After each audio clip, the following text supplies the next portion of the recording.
Hello there, welcome back to the Ogre, the old Git Reacts, Reviews and Oft-Times Reminisces. I don't think you can have enough rendezvous with a sledgehammer in your life. And so, we've got Purulent Shrine today. Now, if anything does what it says on the tin, I'd imagine Purulent Shrine does. In fact, I know it does because I've bought it. And a vicious little beastie it is too. And as usual, the only way to demonstrate effectively that fact is to listen to the blooming thing. So here we go. Hold on to your hats.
That is glorious stuff. There's lots more to be said about it, but in a nutshell, that is glorious stuff.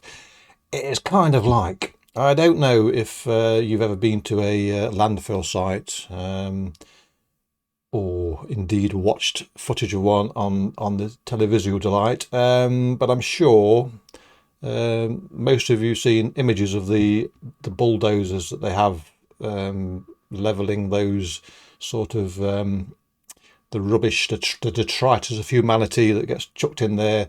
The bulldozers have those massive wheels with teeth on, a bit like studded belts, if you will, for your pyramid studded belts in a wheel form. And I rather imagine this is the oral equivalent of being run over by one of them buggers. Yes, flattened, not only flattened though, pulverised by those tooth-head wheels or rollers, as the case may be.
There's no messing about here, is there? The intent is clear from start to finish. Absolutely vicious. And it reminds me a bit of a groovy Vessel of Iniquity. The grindcore roots are showing here. And again, it's one of those warriors. It's who cares? It's just extreme.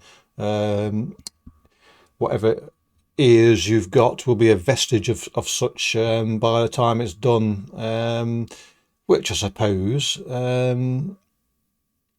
has its advantages. I can't think what they are, but oh yeah, no. I'm going to go down a tangent there, which isn't worth your ears either. So anyway, yes, absolutely. Brutal is a term that's used far too much in the extreme metal, and I see it labelled on stuff that really it shouldn't be. although it's all subjective, of course. But for me, this is where you can safely stick that label, because this is going to have you running up to brick walls at full pelt and just sticking the nut on the brick wall. It just will leave you blooded and bleeding, which is the same thing. Blooded and broken, perhaps. Yes.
So there you go, and there you go again. Ouch. Absolute no finesse, pure thunder, and if you where do you go with that? It is basically leaves you breathless and aching, but strangely wanting for more. And so if you buy the album, you can have the more, and the effect will be the same whichever track you listen to. There's nothing more to say. The music spoke for itself there. And so I'm going to say to you, click your bollocks, catch you all next time, and cheerio.